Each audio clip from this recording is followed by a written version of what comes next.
सर्वभूतभूतेश्वराय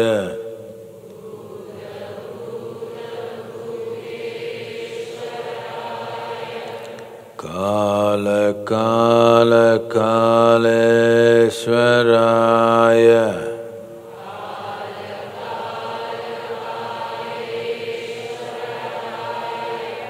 शिव शिव सर्वेश्वराय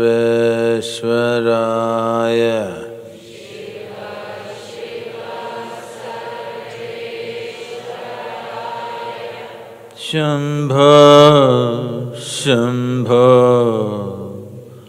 महादेवाय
Who trapped you here?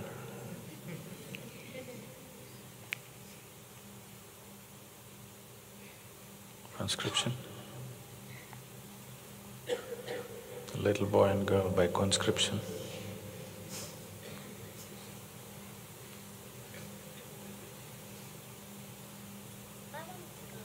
Hmm? You wanted to come?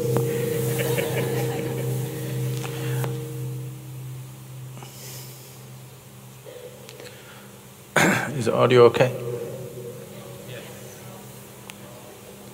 No. Where is no, please? If you raise your hands. There's too much feedback to me.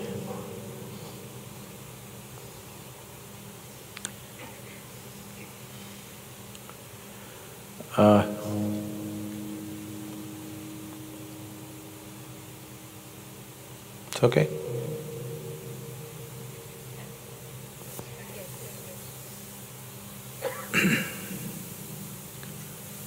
Oh.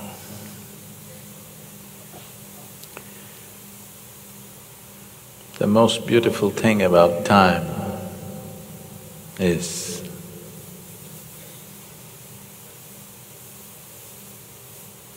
If you do something, it passes by. If you do nothing, it passes by. If you're joyful, it passes by. If you're miserable, it passes by. It's absolutely just, no matter who you are, how you are. For everybody, it passes at the same speed. Only thing is, our experience of the time could be different depending upon how intensely we live or how slack we are. If you're very slack with life, it looks like time is passing by very slowly. If you're very intense, time just flies by. But in reality, time is happening to all of us at the same pace. These cycles of time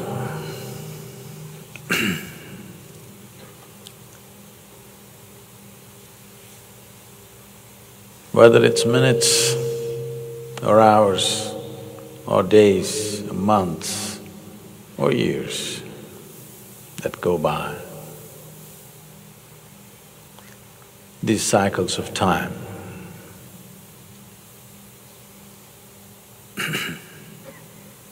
anything that's cyclical is naturally repetitive. But anything that is cyclical also has a centrifuge or a centrifugal force, a force which is always trying to go away at a tangent from the circle. If you ride this centrifugal force of time, we say you're spiritual. If you are caught up in the cycle of time, then that's being material. If you're crushed by the cycles of time, then we say you're a suffering creature. It is the same cycle. Either you can be crushed by the cycle, or you can be trapped in the cycle, or you can ride the cycle. To ride the cycles of time, not to be trapped in it, definitely not to be crushed by it. Time is a crushing experience for a lot of people. Yes?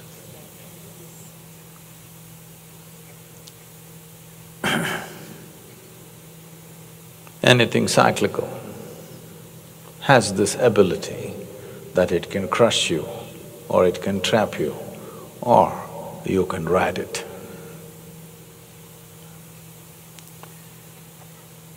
In the yogic way of looking at things, we see time. Time is referred to as kala. Kala means both time and space. Kala means darkness. Darkness means that which does not stop light. You understand what I'm saying? If there is light going by, you won't see it. Only if it's stopped by something, you see it. So that which does not stop light is called darkness. So, that which does not stop light is empty space. So both space and time are referred to as kala because they're not seen as two different entities. Only because there is time, space is possible. Because there is time, you can move from point A to point B, so there is space. If there was no time, there was no way to move. The general perception is that because there is space, there is time. But I don't see it that way. Because there is time, there is space. Now,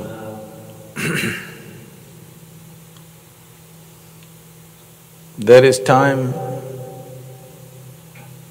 which happens because of cycles. The planet spins once, it's a day. The moon goes around the planet, it's a month. The planet goes around the sun, here we are today.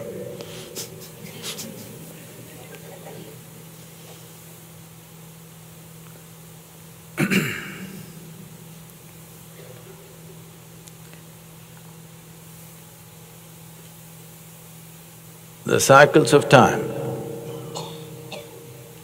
are one dimension of time. There's another dimension of time which is beyond the cyclical nature. This we call as the great time, it's called the Mahakala. There is time and there is greater time.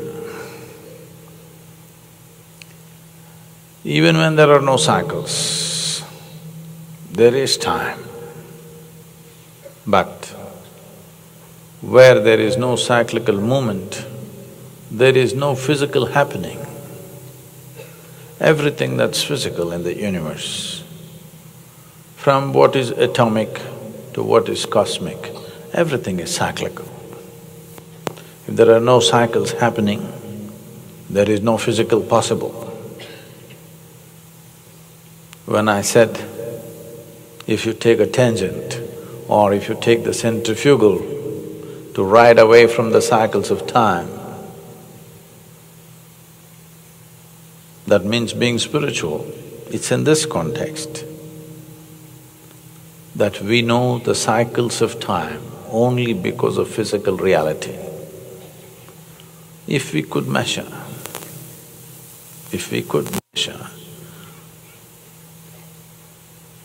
what is the speed of an electron around the proton or neutron, we could keep time, atomic time. A bit too much for us. So we measured the planets, how much time it takes to go around the sun. We said it's a year. We went little further down to days and hours and minutes and seconds. But all of them are cycles of the physical existence. If there is no physical existence, we would not know anything that's cyclical. If we did not know what is cyclical movement, we would not know the cyclical nature of the time. But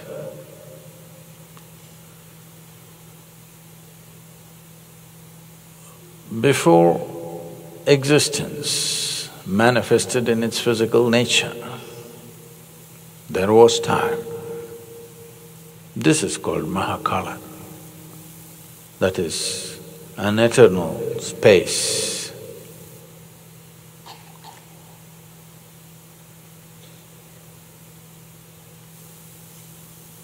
You're not watching my words. I'm saying an eternal space. When there was no movement, when everything was still, there was time, but nothing cyclical happening. That dimension of time into which everything dissolved and from which everything sprang up, when certain energy touched it, it took to cyclical movement. When cyclical movement happened, physical happened. When physical happened, we could measure time. Otherwise, time was just space. So the word kala means both time and space. Sadhguru, we came for a party.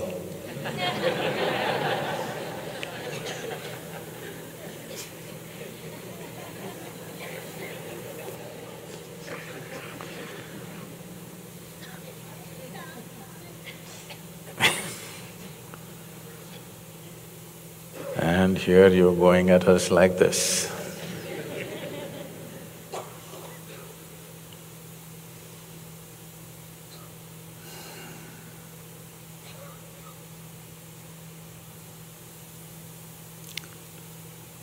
It is important to know, or rather, it's important to touch and experience a dimension which is not cyclical in nature. Because what is cyclical is inevitably repetitive.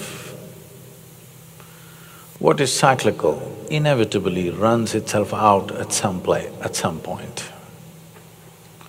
It runs itself down.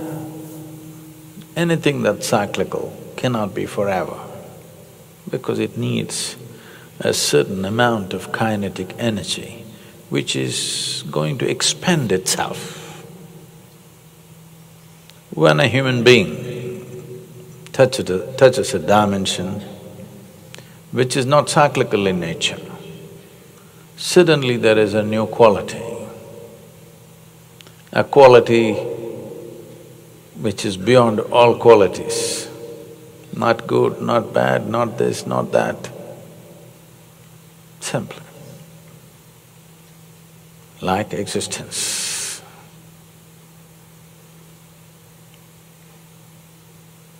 There's nothing high about it, nothing low about it.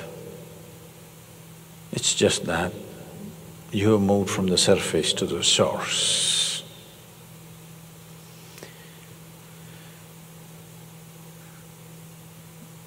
Not that it solves all your problems, it's just that you won't know what is a problem.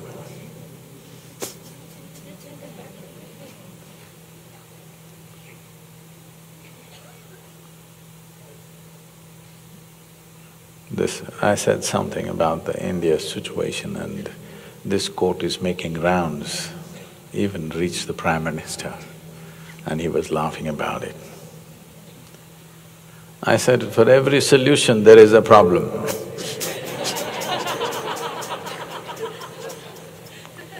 Just see. For every solution, somebody has a problem, isn't it?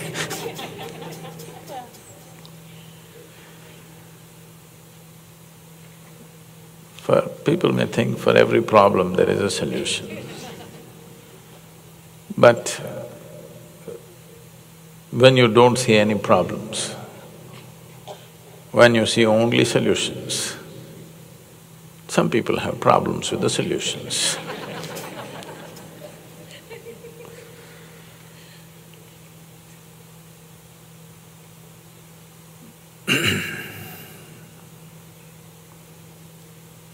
I don't know.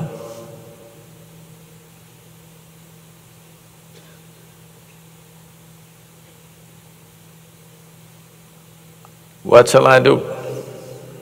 What shall I do with myself? Which is all and nothing at once. What shall I do with myself? Which is me and you at once. What shall I do? Is this a problem or is this a solution? There may be a space where there are no problems and no solutions, just existence. For someone who pops out of nothing and pops out into nothing, what is a problem and what is a solution, I'm asking. Hello? You popped up from nothing, you're going to pop out into nothing. In this little space and time, what is the problem and what is the solution? I want you to figure this out. Hello? What is the problem? Huh? There's really no problem, no solution actually, but there are so many problems.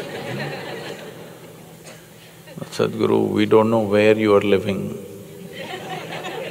Where I'm living, there are so many problems.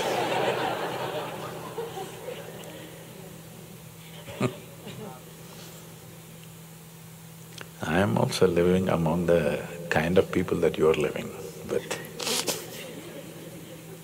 yes, same sort.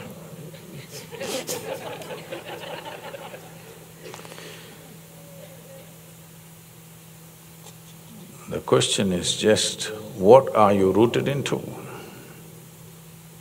If your rooting is just your physical body, some things are problems, some things are solutions. If you're rooted into your psychological framework, everything is a problem. If you're rooted into the existence, nothing is a problem, nothing is a solution. Everything is an experience of life. Everything is an experience. If I die tomorrow, that is also a very good experience. We don't wish it tomorrow, but if it comes, that is also an experience. No? You don't like it. Whether you like it or not, it happens, you know. Yes? Whether you like it or not, it happens. Not that we're wishing it tomorrow, but if it happens tomorrow, what the hell? We don't want it tomorrow.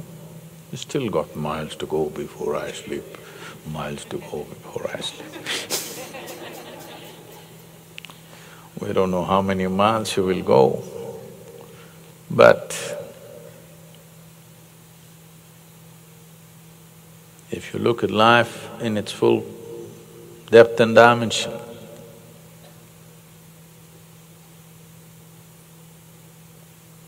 life is a certain amount of space. If you look at life in a linear fashion, life is a certain amount of time. If you look at life from your psychological perspective, life is a certain number of problems.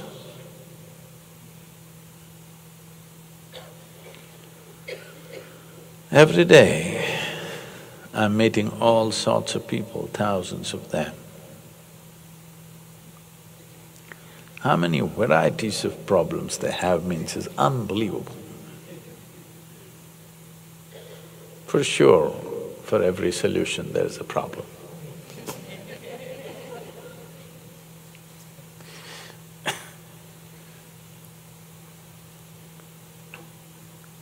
Birth is a problem, death is a problem, in between series of problems. Serial inventors of problems. One cycle is ending, a new year is coming. It's a choice that you have to make. Are you going to invest your thought and emotion and energy in making up problems or making up solutions, or simply enjoying life for what it is? It's a choice that one has to make. Oh, this is my resolution, I won't make any more problems.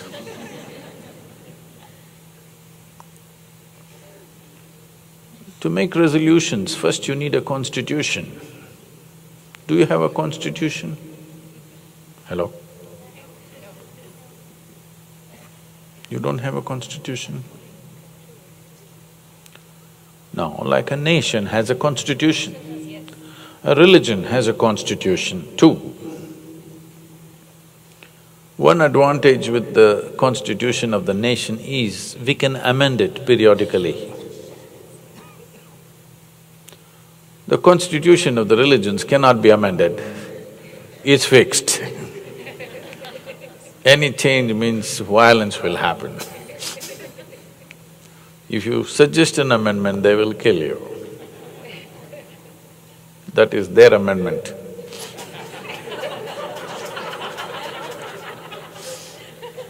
The national constitution, constitutions which make nations, it is open to debate and amendment. I'm asking you, you as a person, do you have a constitution? No, you have. What you like, what you don't like, this is what I will do, this is what I will do. I am a morning person, I am an evening person. I am a WhatsApp person, I am an email person, I am a Facebook person. There are constitutions, individual constitutions, maybe not written down, but it's there, isn't it? If you can pass a resolution, there must be a constitution. If there is no constitution, how do you pass a resolution about it? So there is… once you have a constitution, you are not alive, you are an institution. If you're living in an institution, you know what it means. It means you're a nutcase. Yes. No, not everybody. Either you're a nutcase or you're a spiritual aspirant. Yes. You are a seeker of sanity or you're a seeker of liberation. One of these things means you live in an institution. So, what resolution should I take for the new year? All resolutions are impositions. Where there is no consciousness, where there is no awareness to know life, from the aliveness of what it is, you want to fix it.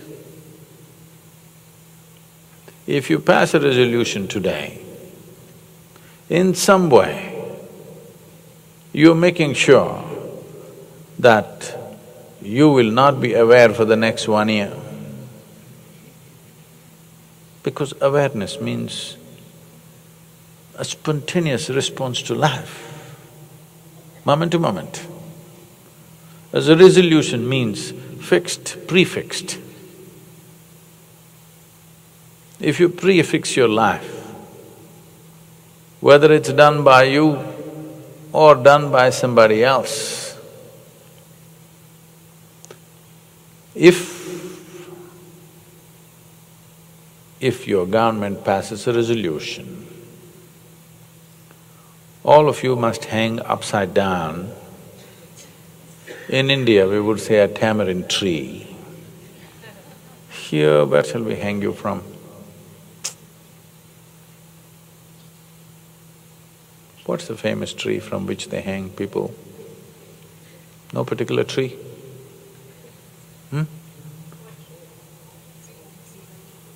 Where to find an oak tree?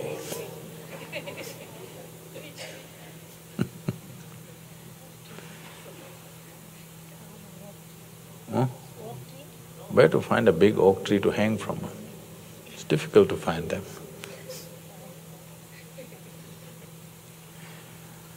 In India, we say a tamarind tree for a particular reason. So let's say your government passes a resolution that all of you should hang upside down from a tree, whatever tree. We'll give you the choice of the tree. Will you suffer this? Will you protest this? Will you rebel against it or no? Yes. Whether your government passes the resolution or you pass the resolution, it's not any different. You're trying to achieve something by force. Anything that you try to do by force feels like you're hanging upside down. Yes, sir? You want to be like this, but you want to do this. You will feel like you're hanging upside down. When you hang upside down, you will feel like rebelling against it. So naturally, within 3 days, your resolutions will become dissolutions. Otherwise, you suffer hanging upside down. Where if you suffer the entire year, some will dissolve this in 3 days, some in 3 weeks, some in 3 months. But the very fact that they need one more resolution by the year end is a proof that it did not last the year. So there is no need to take any resolutions. But a resolution is made because you want to do something that you naturally not incline towards. But a simple thing is, are you inclined to be joyful or miserable? That was only 5 people.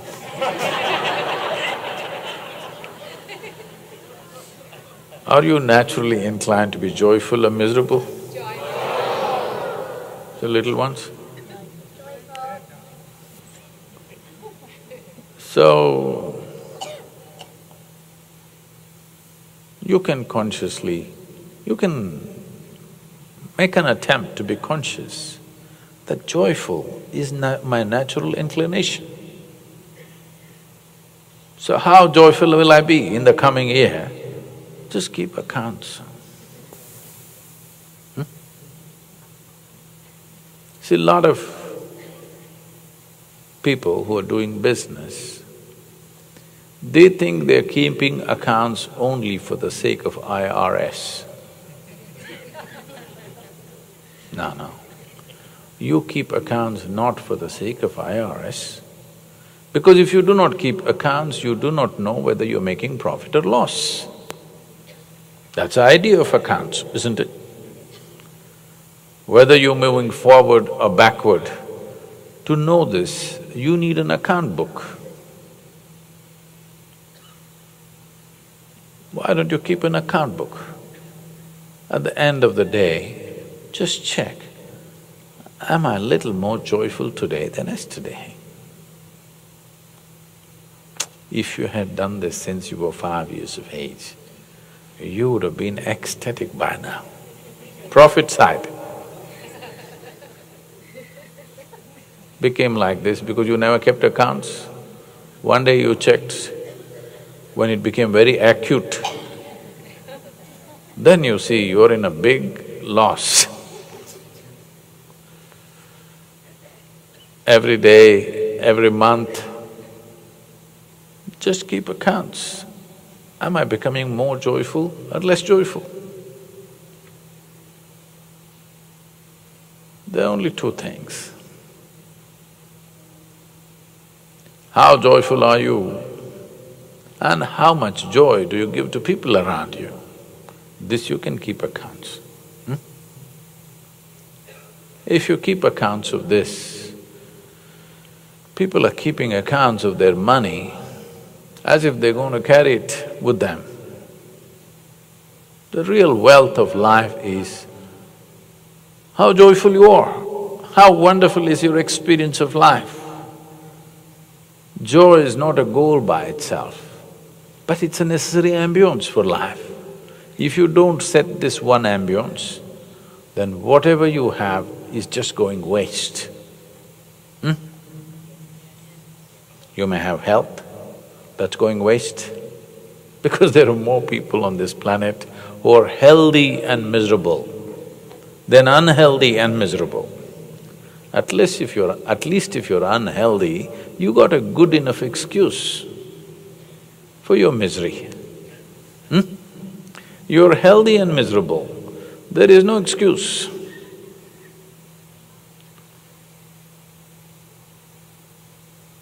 I want you to just understand this. It's just not smart to be miserable.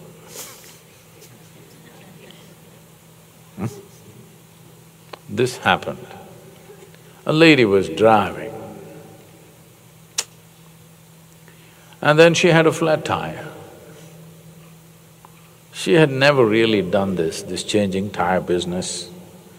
But she read the instruction manual, she put the jack and lifted up the car, she undid the wheel.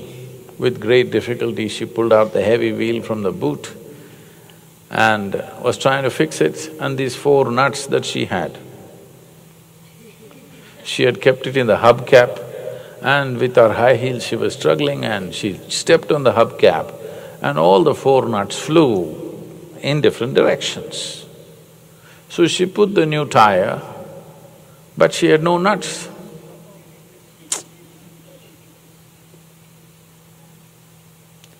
Then she was cursing and wondering and miserable, what the hell to do now? And she was a little nervous because she was hearing all kinds of noises from a mental institution which was across the street. Then on the 3rd floor, there was a young man looking out of the window, watching this lady. Then he said, "Hey lady, look here. All you need to do is take one nut out of the 3 wheels and put the 3 nuts on this, you can drive to the gas station. With 3 nuts you can drive, no problem." She did that and she got the car down on the road. Then she looked up at him and said, "You're so smart, why are you here?" He said, "I may be nuts, but I'm not stupid."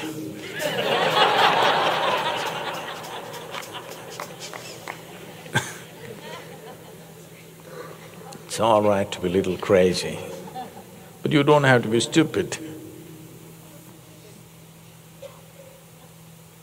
All the so-called smart people who become like they're practicing a posture for their grave, you know. When I look at a lot of people, I think they're practicing and they're doing pretty well. But what they don't understand is, it doesn't take practice. When you die, it happens. Yes? You do think you need to practice? No. Because you can't improve death with practice, but you can improve life with practice. Yes or no? However you do life, you can still do it better. Yes? But death happens super efficiently for everybody. You can't improve upon that. You think you can improve? No. You don't have to practice your final posture right now. It'll come naturally, believe me. It's not like life, there are no difficulties there. It'll come very naturally. You will do perfectly well in the grave. You don't have to have any doubt, you doesn't need any preparation. When you die, you will get it. But now, with life, there is so much to do and more. How much ever you do, there's something more to do about life, isn't it? If you want to be at it, the fundamental ambience is that you're joyful. Otherwise, you will get this tremendously intelligent, idiotic question, to be or not to be. Yes. Intellectually seems very profound, but it's the most idiotic question. You don't have to decide not to be, it will happen. There were many idiots like you, countless number of idiots like you on this planet who are gone. They don't have to worry about to be or not to be now. Anyway, they're not to be. This is our time on this planet. Yes? This is our time on this planet. What are we going to do? That's a question. Are we going to make this into an exuberant, joyful, wonderful planet? or we're going to make this into a miserable, horrible planet. This is our time. We're free to do either way. The choice is yours. I won't tell you, take a resolution that you will make this into a wonderful planet. There is no such thing. The natural inclination of life is for pleasantness. If you choose to be very pleasant within yourself, pleasant things will happen. If you're feeling horrible within you and you try to do wonderful things, then I want you to understand the worst tyrants on the planet, those who top the baddie list historically, I'll pick up the worst of the lot. You take somebody like Adolf Hitler or Benito Mussolini, they really believed they are going to create a wonderful world. You know this? They had a dream of an ideal world. When you have horrible things going within you and you go at the world with very energetically, what you will create is a horrendous reality. Before you touch the world, if you want to clean somebody's face, your hands must be clean, isn't it? Yes or no? Your hands are not clean, you try to touch this is not going to work. So before you touch the outside world, this much you must do with yourself, that you are pleasant. When you are pleasant, whatever you touch will become pleasant. You are unpleasant, but you have good intentions, it is no good. I want you to understand, right now in the world, one situation that is happening in certain parts of the world, which almost everybody in the world sees as the most horrible things that can happen, they believe they are creating God's own kingdom. Yes or no? Yes. They 100% believe. You may question their intelligence, you cannot question their integrity because they're willing to die for it. When a man is willing to die for something, you cannot question his integrity, isn't it? You can question his intelligence and judgment, but you cannot question his integrity. Because when I stake my life, you must know, I mean it, isn't it? I'm not playing fool with it. It means more to me than my life. Yes or no? I want you to know, you have anger and hatred going within you, but you want to create a wonderful world. What happens? The consequence of that is a horrendous reality. It's not by intention that the world will change. It is by your consciousness that the world will change, how you are within yourself.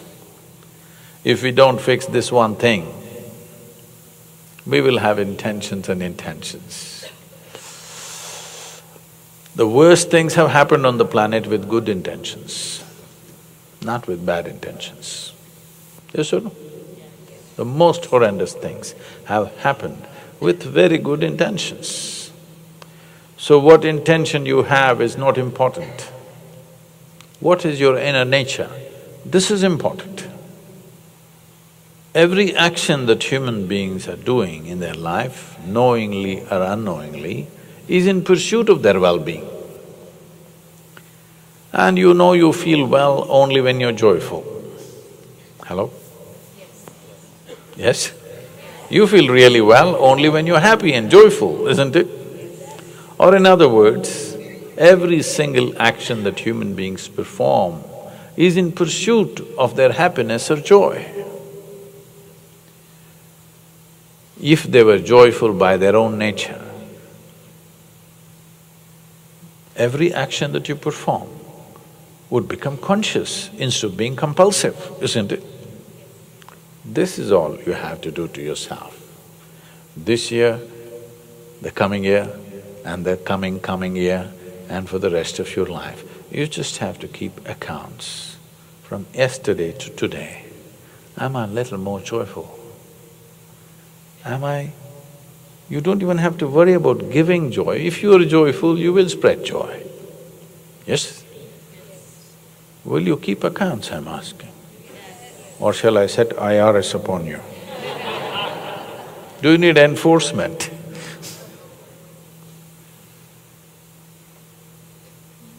Most societies have been run for a long time by enforcement. So if there is nobody to enforce,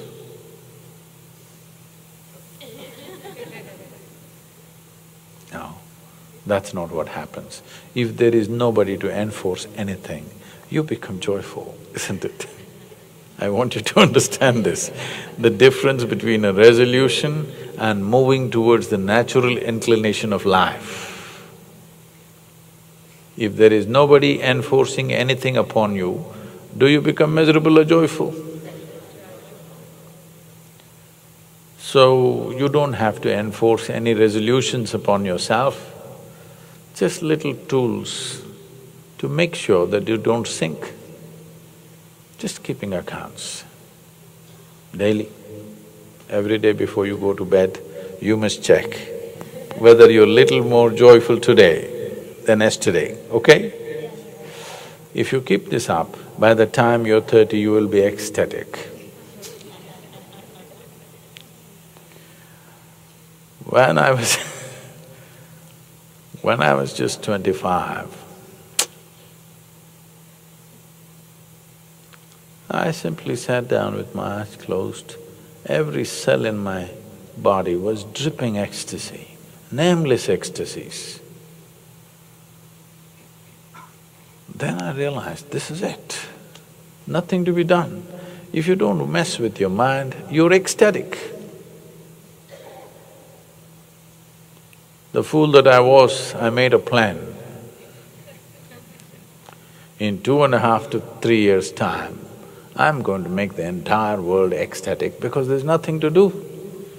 If you simply sit here, you know, 35 years.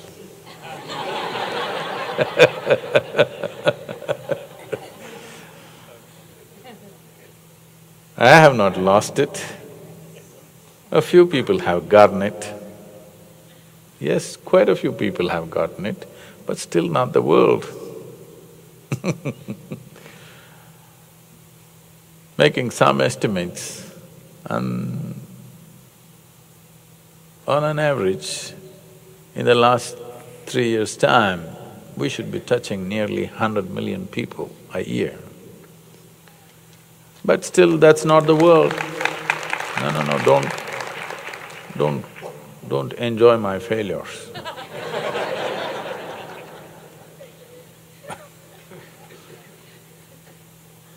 My idea of the world is 7.3 billion people. 100 million is not a success. It looks like I'm destined to die a failure, but I'll die a blissful failure. Because me being blissful is not dependent upon the results of my actions. My actions are rooted in my blissfulness. This is how life needs to be conducted, that your actions are rooted in your joyfulness and blissfulness. That joy is not a result of something that you do. The moment it is a result of something that you do, it will fly away in no time. Because our actions in the world, not always are they successful. However well you do it, yes or no? However well you do it, not always are they successful. Our actions are subject to various realities. Many forces have to come together for the success of any action. Not always they will fall together. So if your joy, if your way of being is enslaved to the success of your activity, then you being joyful is a very remote possibility. And above all, what will happen is, when you perform actions, if they don't succeed, if you are going to become miserable, after a couple of burns, then you will shrink. You will see how to restrict your life to minimal activity so that you will enjoy maximum success. If you cripple yourself, if you cripple yourself, you can participate in a race with people. Suppose you have only one leg, then you participate in a race with somebody who does not have both the legs, and of course you win. This is what most people are trying to do. The moment there is fear of suffering, of failure, what you will do is cripple yourself, restrict your activity.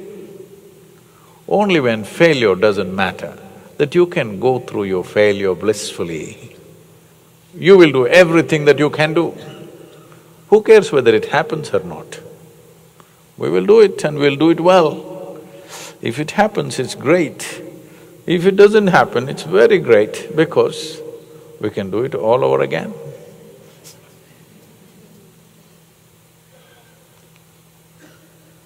Joy is not a consequence of life or activity of life.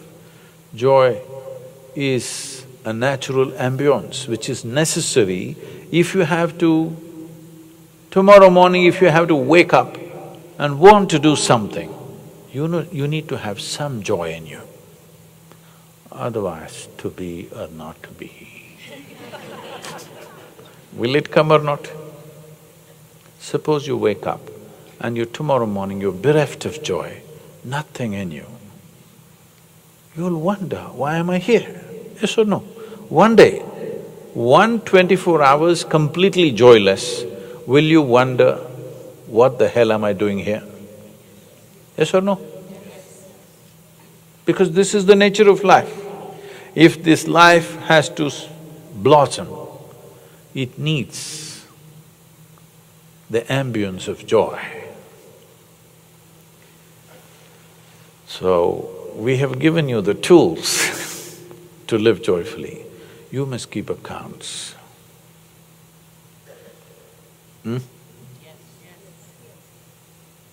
Yes.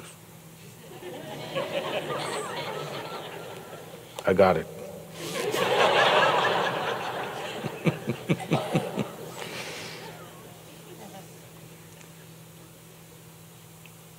Before they serve food and music is ready and a party is ready, I don't want to take any more time. If there is a question that you can't go into the new year without being answered, if there is such a question, okay? Not that you must ask a question, if there is such a question, okay?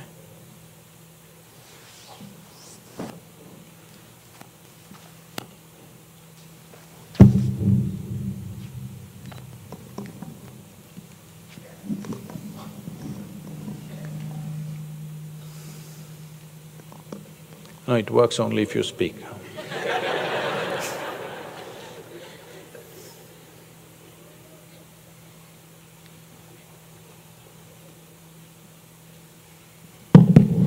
Namaskaram, Sadhguru.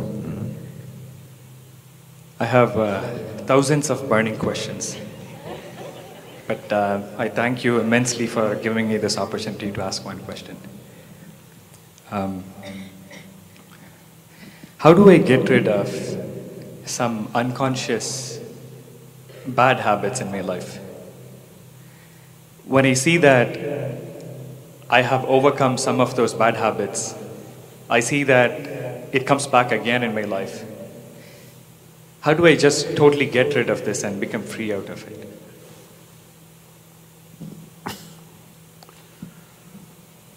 So you must understand that, please. There is no such thing as good habit and bad habit. All habits are bad.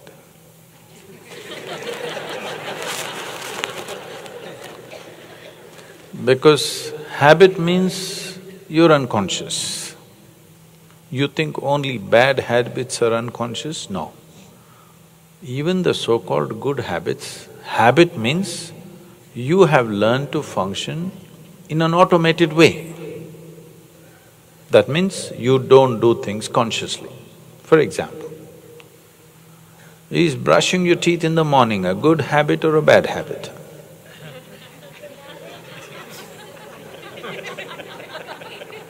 Even you, I thought you would be free from a habit.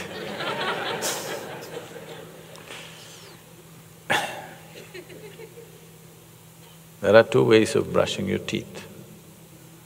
Because you've been regimented to brush your teeth, you get up and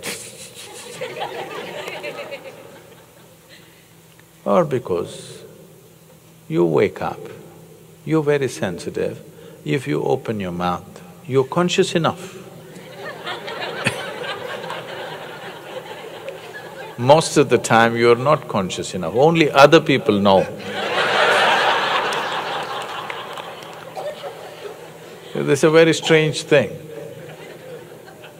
There is the apparatus, the olfactory apparatus which have a sense of smell right here above your mouth.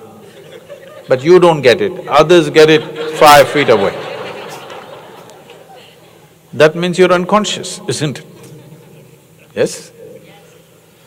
If you're conscious, you would still brush your teeth till you come to such a place when you open your mouth in the morning, it smells like fragrance, you become like a flower. Till that happens, you must consciously brush. If you consciously brush, on different days or different mornings, it may need different length or different amount of brushing. Not every day brushing is same requirement, but because you're regimented 3 minutes, I must wear my teeth out.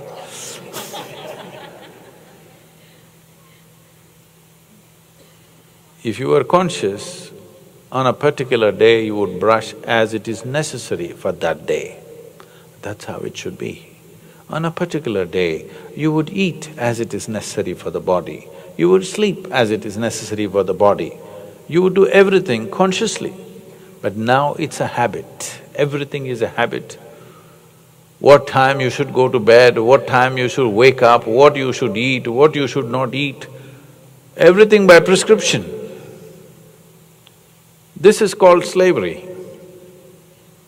Your doctor tells you, or your slave master tells you what you should eat today. I don't see what's the difference. Why is it that you do not know what this body needs today?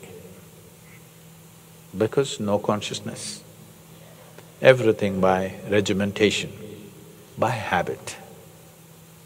Habit is regimentation, isn't it? It's only by regimentation you become habitual. So in this, you have also identified something as good habit and something as bad habit.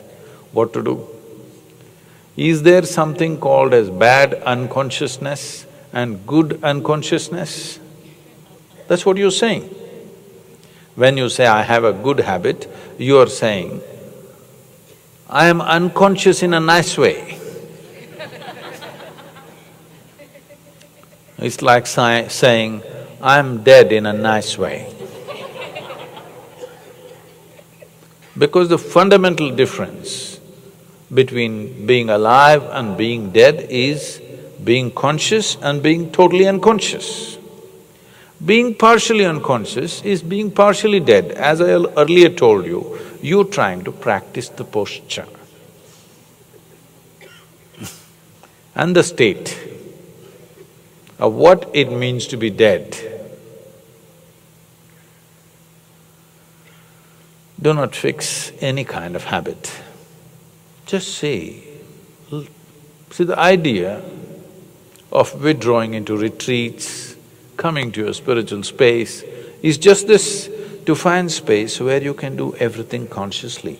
When you were in a race, you could not be conscious, you got mad and you somehow fixed some habits through which you managed to go through your daily office routine. When you come to a spiritual space, this is what you're supposed to do. That you watch what is the requirement of your body, what is the requirement of your mind, what is the requirement of your emotion, what is the requirement of your energy, what does this life need? What does it naturally long for? To consciously watch this. Once you consciously know that this is what it is longing for, then there is no two ways about it. Otherwise you think you're on the spiritual path because of me, that's a crime against me. Yes. If you're unconscious, it's a crime against yourself. But you're doing something that you think is spiritual because of me, that's a crime against me. You better do crime against yourself, not against me. So, how do I get rid of habits? You don't have to get rid of habits. It is like, what you're asking is, how do I get rid of my unconsciousness? When you use the word un, we are suggesting a non-existence, not an existence, isn't it? Consciousness is.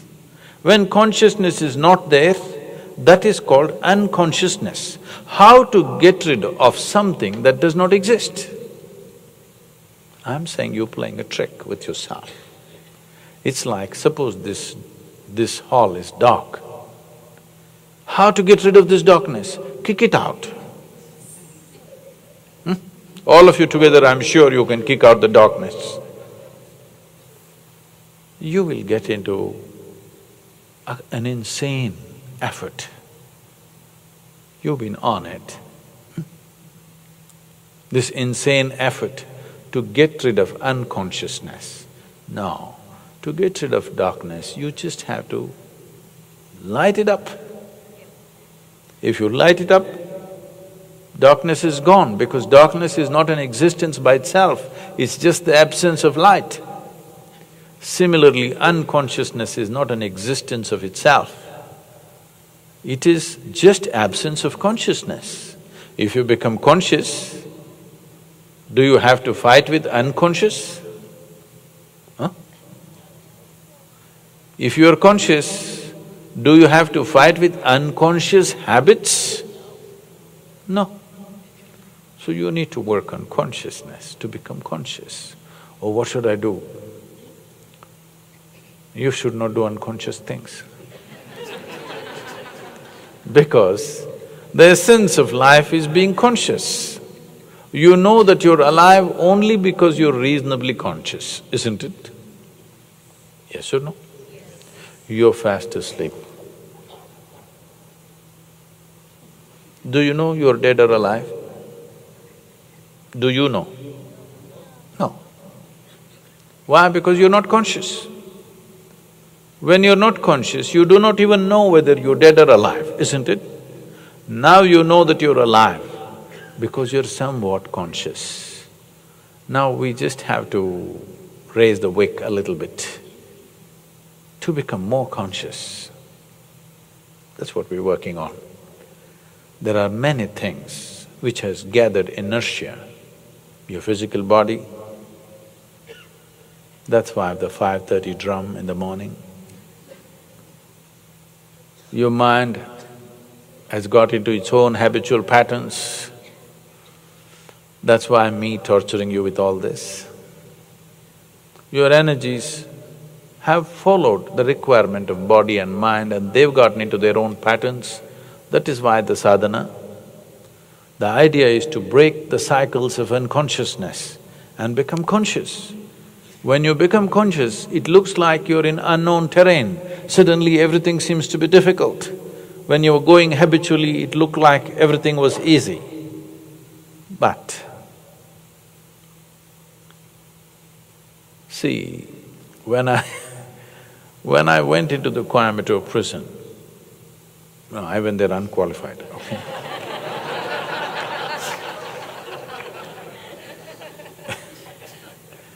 When I went there to conduct a program, almost 24, 25 years ago, I just observed, this is something a whole lot of people are seeking in their life, prison life. Because this is a place where somebody always opens the doors for you and they close it for you.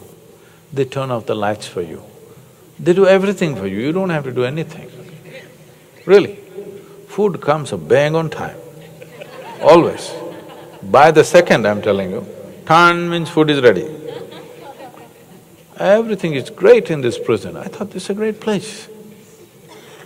Only thing is, it's enforced. But this is what a whole lot of people are seeking, systems in their life. Yes? When it is done to you, you will suffer it, I'm telling you. When it is done to you, you will suffer it. Actually, for a whole lot of people, prison life is far more… it is far more organized than what they dream of in their life. It's far more efficient, far more nutritious, and most of them are very fit and healthy. But if you enter the prison, there is suffering in the air. Not once, I've been there hundreds of times to various prisons. Not once have I stepped out of the prison without tears in my eyes because there is suffering in the air. The pain in the air is unbearable. Because one thing that a human being suffers most is lack of freedom. Not lack of comfort, not lack of wealth, not lack of this and that. Once freedom is taken away, a human being suffers immensely. Everything is correct.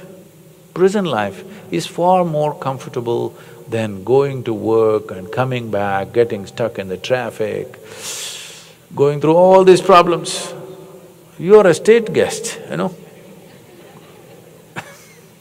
Really. If you're looking for a comfortable, no surprises kind of life, if you suffer every little thing, everything shocks you, everything makes you go through stress and tension, prison life is perfect. Everything is in order, no surprises. Everything is just right. Even the menu is written down, next 7 days, what's the menu? It's there and it goes by that, nothing more, nothing less. One bean more means somebody will be taken to task. Everything is correct.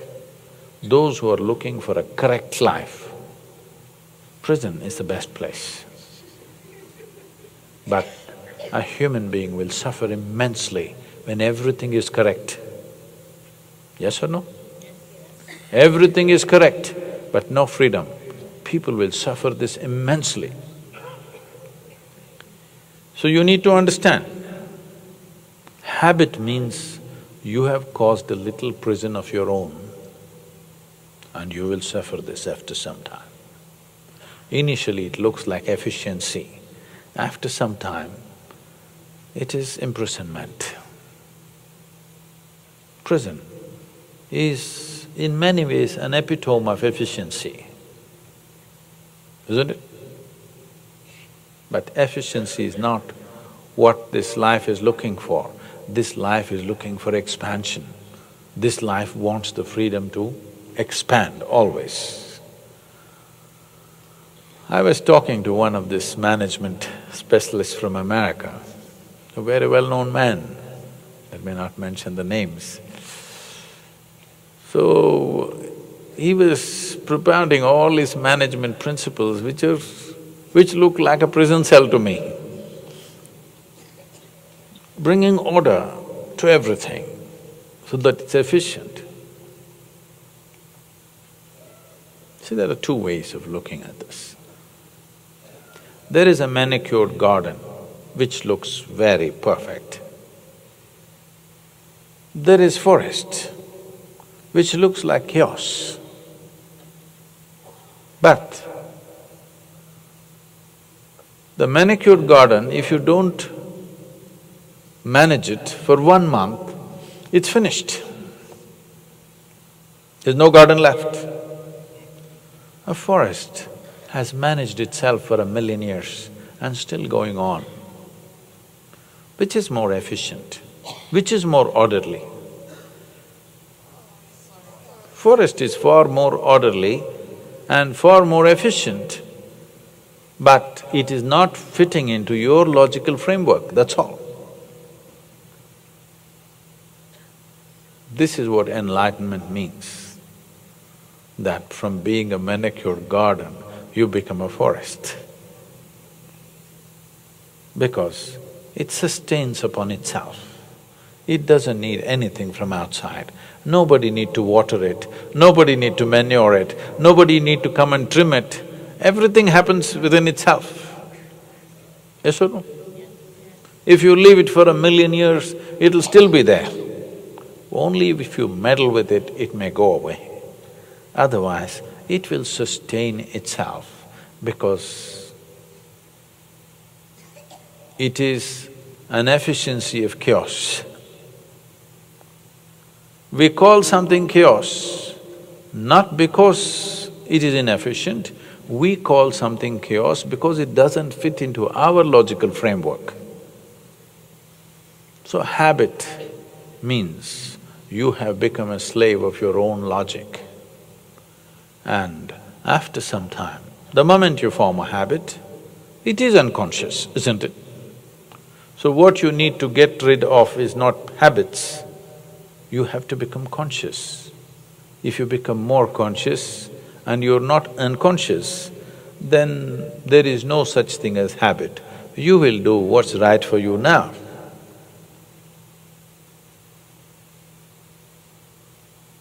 So, 999 questions.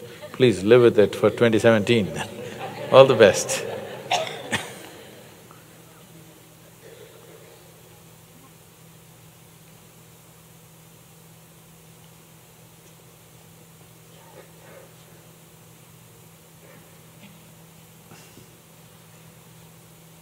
Namaskaram, Sadhguru. Thank you so much for this opportunity. I have a question regarding the book, and I wanted to know, like, if we read the book, as I've read it and I'm doing the practices in the book, how do they help versus the programs that we have? And if someone's reading the book and doing the practices, is that enough, or what is it that they need to do next? Hey, what did I do to deserve this? Oh, huh? What's your name? Shashi. Okay, Thank you. thank you.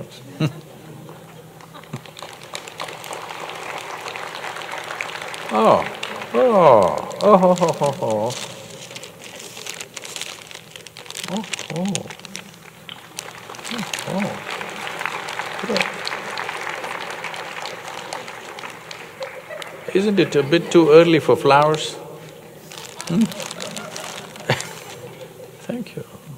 Welcome. These are slippers for in the airplane. Oh, I must wear them on the airplane? I usually don't walk, I fly. Thank you. Thank you very much. Thank you very much. Can I please say a poem? Huh? Can I please say a poem? I'm sorry? Can I please say a poem? Oh, yes, please. Can I have a microphone? Microphone, please. There's a poem that they're going to recite. My heart is like a singing bird whose nest is in a watered shoot. My heart is like an apple tree whose boughs are bent with thick-set fruit. My heart is like a rainbow shell that paddles in the Halcyon Sea. My heart is gladder than all these because my love has come to me. Raise me days of silk and down, carve it in peacocks and doves and pomegranates, and peacocks with 100 eyes, work it in gold and silver grapes, and leaves and silver flirty-list, because the birthday of my life has come, my love has come to me.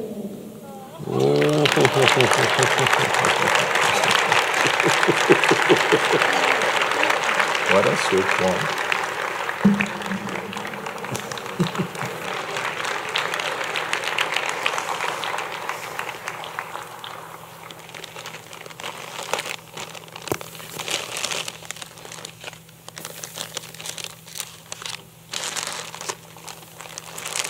Oh.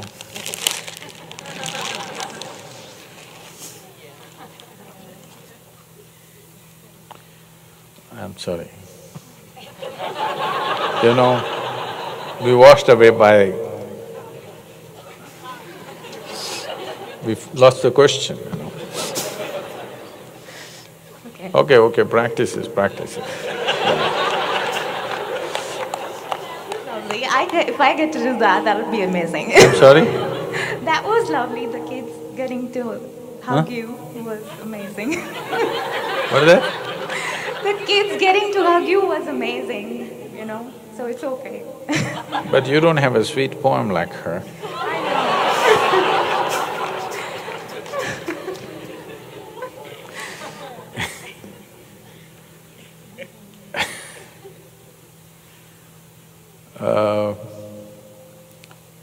When you said the book, you know, I'm supposed to finish this book before 3rd of January, so I'm working on that book. When you said the book, I was just thinking, book, because this book is bothering me for the last few days. I'm supposed to complete it by 3rd January. We're writing a book on Adi Yogi. I'm to give it to the publisher by 3rd January. And so that's a book on my mind. You talking about the old book. Old book. Okay.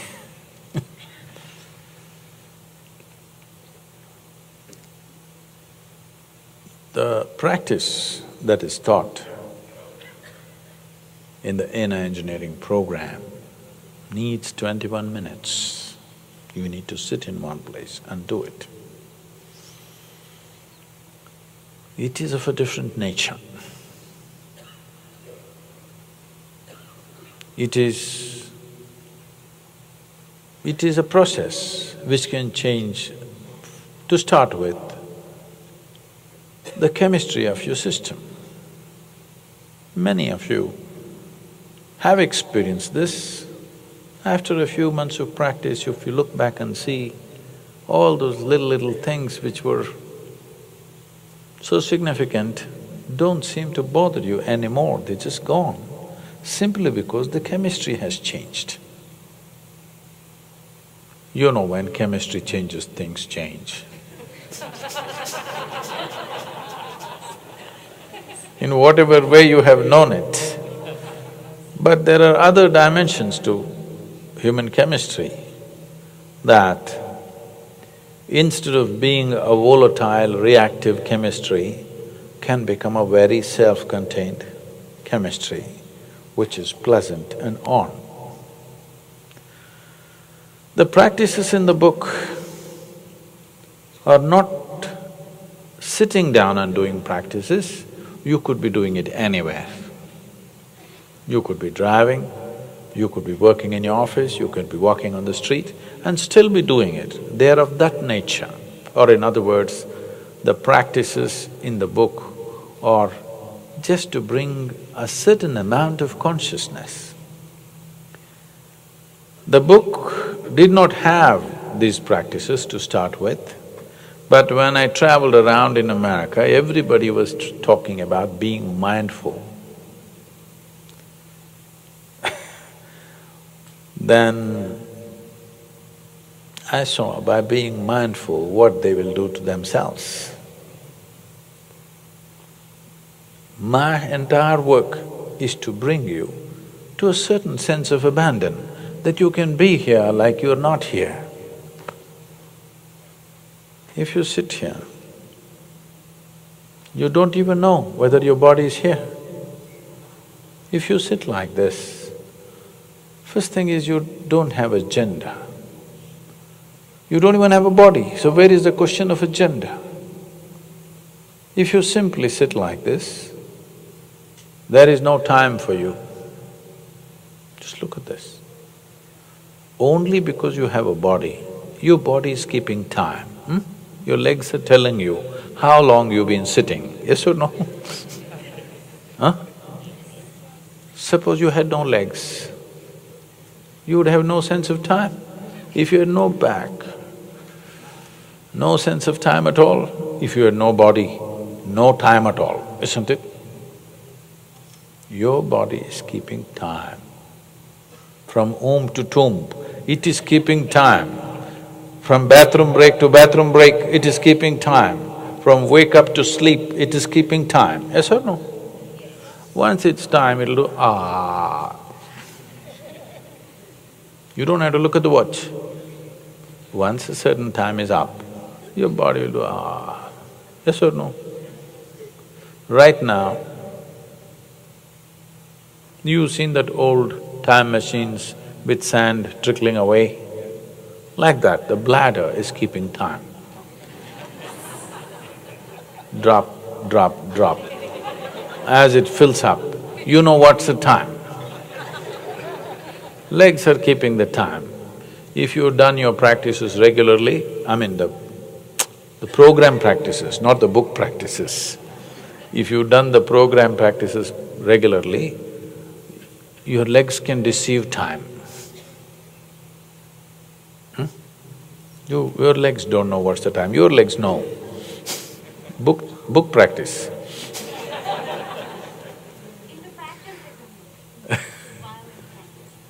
So, the program practices are of a different nature that cannot be transmitted unless a certain amount of preparation, and it's a transmission, it's not a teaching. Book is a teaching. There is a big difference between teaching and transmission. Do not misunderstand both as one. This is a way of creating a smaller step for people. Because people are not willing to take one big step, one small step, they read the book and if some small things change, they may take the program. But there is no substitute for sitting properly with eyes closed and doing what is being done properly. And not only that, there is no substitute for a transmission. If something is not transmitted, nothing new will happen. Improvement of the present will happen, nothing new will happen. With Shambhavi, we are not looking at improving you. We want something new to sprout in you. Something that was never there with you till that moment must happen within you, that's the intent. The book is trying to decorate the existing, whatever you are right now, to make a little improvement. Most people are looking for improvements in life, they are not looking for transformation. Transformation means nothing of the old should remain, that's transformation. But most people cling to the old. Will you leave 2016 or will you carry it with you? Can you? Though it leaves you, you will not leave it. 2016 will leave you, but you will not leave 2016, isn't it? Yes. Because you are a creature of memories. If you are a creature of memories, you are a creature of the past.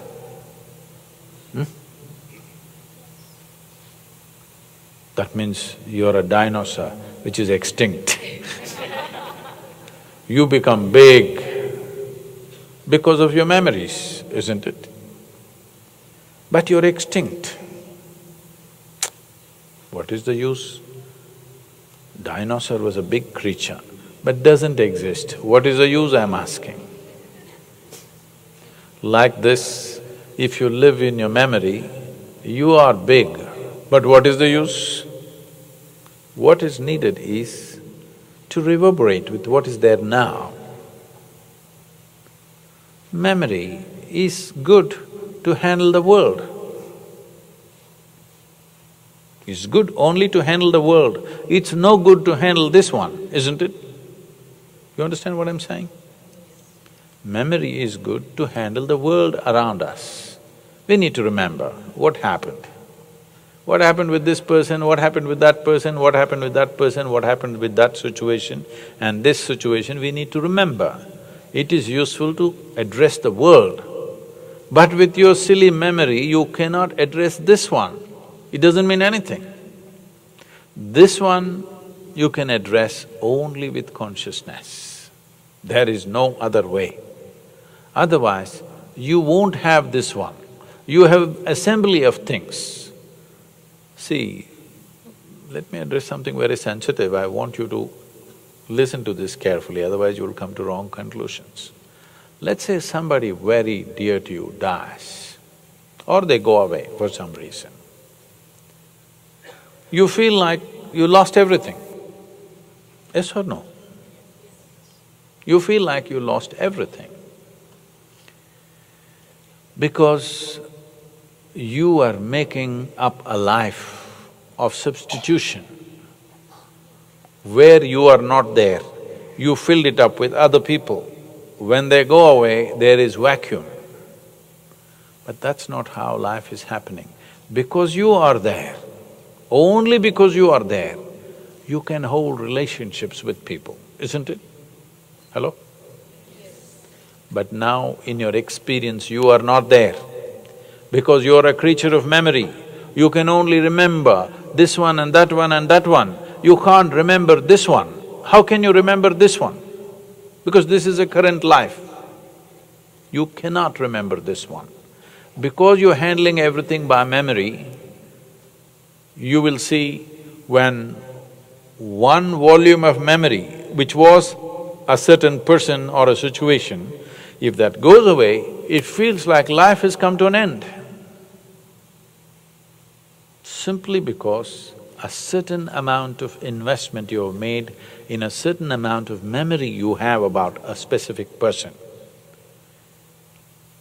So if you live by memory, I'm saying 2016 will leave you, but you will not leave 2016. If you don't leave 2016, how do you go to 2017? You cannot.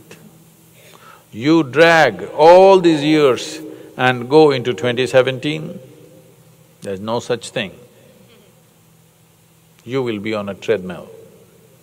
You will get the exercise, but you won't go anywhere. Treadmill is fine, the weather is bad, but it's not a vehicle to go somewhere. This much you must understand. Memory is a treadmill. Yes? Memory is a treadmill. It is all right to handle situations around us, but you are not going to go anywhere with it. But human beings have invested so much in their memory, there's hardly a handful who will go with me on this one. I'm asking, how many of you really want to step into 2017 fully, leaving 2016 behind? Whoa, whoa, whoa, whoa, whoa.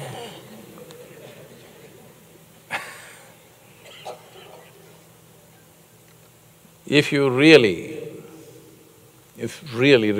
I'm saying, if you can leave the past as past, completely, if you can sit here just in the present, no past, you're enlightened, you know. That's all it takes. It's the burden of the past which doesn't let you flower into your full possibility. Just the burden of the past. So this is a good moment. This is not something that the planet is doing, okay? Yes, the solstice has just happened, that is there. But every day planet is spinning, every day it is moving. In the trajectory of the planetary movement around the sun, you can choose any point to get enlightened, you don't have to wait for this point. Yes or no? But anyway, we are at this point where somewhere in your mind you've been told it is significant. It's only significant because there is a memory of 2016. If there is no memory of 2016, in what way there is a 2017? There is no such thing. No, this is Sadhguru, you're confusing us. 16, 17. It's correct, arithmetically correct. Yes, but only because there is memory. There is 16 and there is 17, isn't it? So, if you know how to simply sit here, without being burdened by your memory, without being a product of memory. When I say product of memory, your likes, your dislikes, whom you love, whom you don't love, who is your friend, who is your enemy, all this comes because of your memory, isn't it? If you can keep all that aside and let the new year blossom, you will blossom into a wonderful creature, spraying fragrance into the world. Well, there won't be any attendant music, nor will there be an applause. But if really beautiful things happen, who cares whether it is appreciated by somebody or not?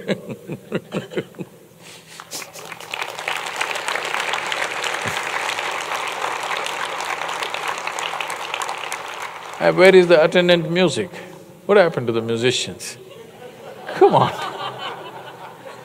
Nothing so wonderful happened, so let's have some music.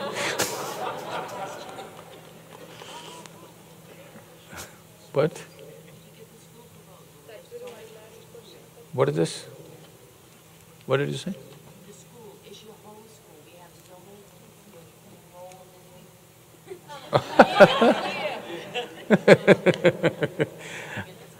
I have no such mission. It's for the parents to decide where they want to send their children. Huh? See a lot of parents, there's so many kids here. So what do you want to do with them, huh? I have a list in the back, if you're interested in the whole Fisher School in America that we are. Oh, you're thinking of starting a school here? Yes, there's so many children here tonight.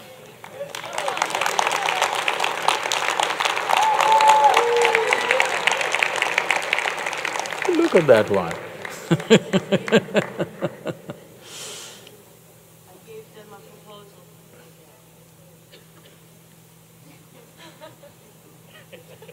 She is a missionary, I'm not.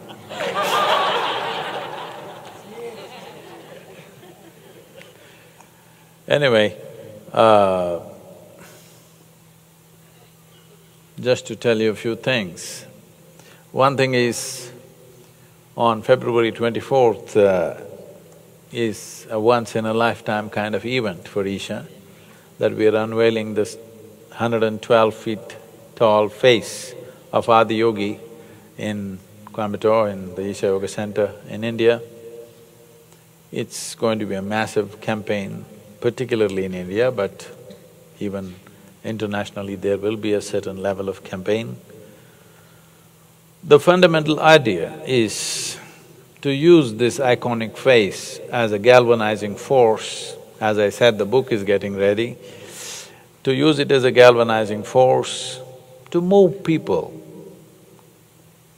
It's a dangerous thing to say in Tennessee. To move people from religion to responsibility. Why I'm saying this is, humanity has become like this. If small things go wrong in their life, they will find one little guy to blame because of him. If big things go wrong in their life, they'll find that big guy because of him. What about this guy? This guy is % per year.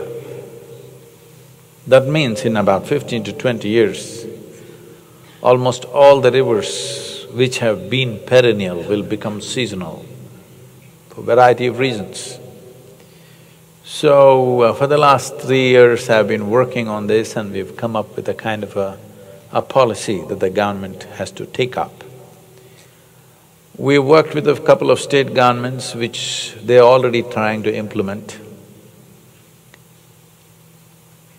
I've managed to convince 2 chief ministers and make this happen. I've recently put this across to the Prime Minister and he's agreed to this in principle. But to raise this awareness across the country, because most people are unaware of it completely. So… and also, it's been a long time since I drove across the country. So, we're driving from Leh Ladakh, which is the northernmost tip of India, to Kanyakumari and back on the east coast and back to Delhi. Totally about 12,000 kilometers. About 16 major events will happen on the way. So those of you who can drive in India,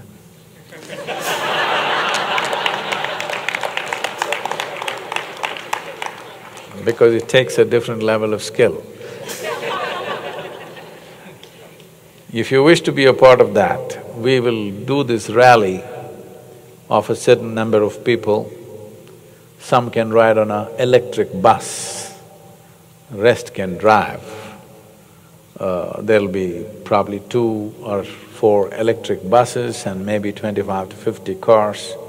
In each segment, a lot more will join, but this complete trip will be approximately 25 cars and 2 buses probably. It'll be finalized later.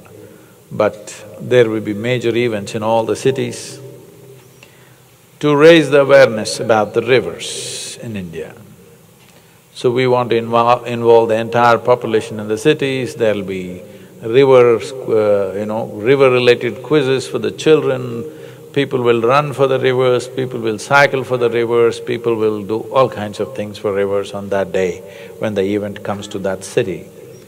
And above all, to make a policy document, and when we come back to Delhi, we're having a conference where we present this along with the chief ministers of many states. We're going to sign a river accord as to what the policy should be about rivers. Even now, different states are fighting with each other for river waters, not realizing that in another 15–20 years, there may be nothing to fight about. Yes, it's a serious situation. So, this is going to happen. If some of you wish to participate in this, it's going to be an incredible experience of driving across the length and breadth of India, which is, by any standards, the most colorful nation on the planet. Chaotic, but colorful.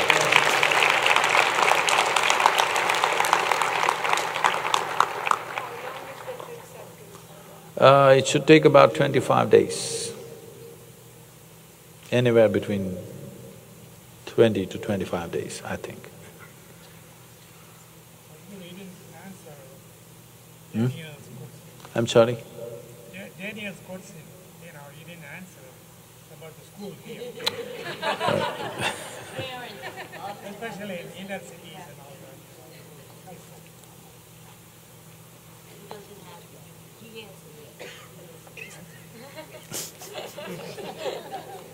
She's gonna do it anyway, so… I'm not against it, but I'm not for it either.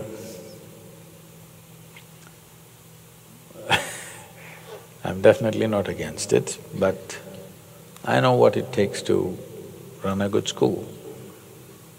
It's not about buildings, getting the right people with long-term commitment. To well-being of children, who may not be theirs. But when you have children who are not yours, you have to do much more than what you would do with yours. I need people like that, who are willing to do a lot more with somebody else's children than they would do with their own. If there are such people, a school will come together anyway.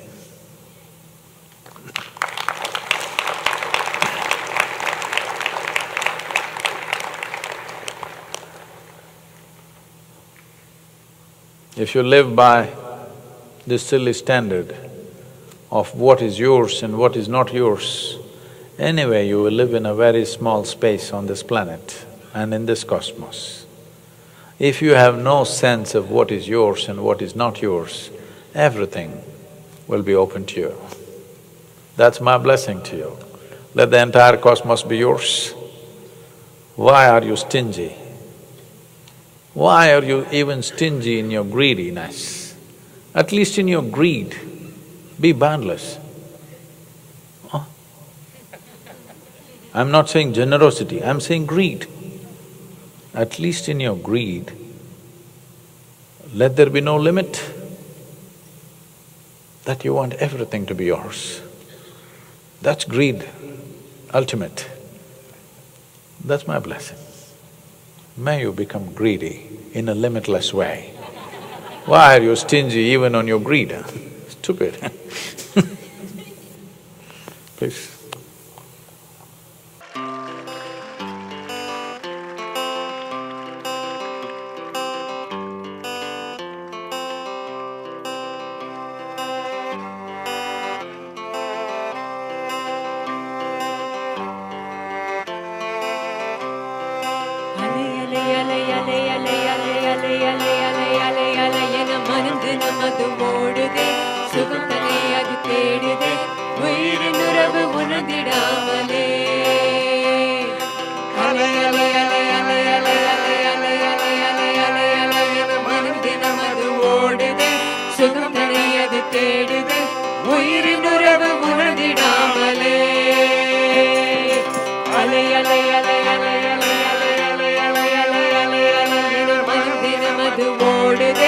சுகம் தனையது தேடுது உயிரின் உறவு உணர்ந்திடாமலே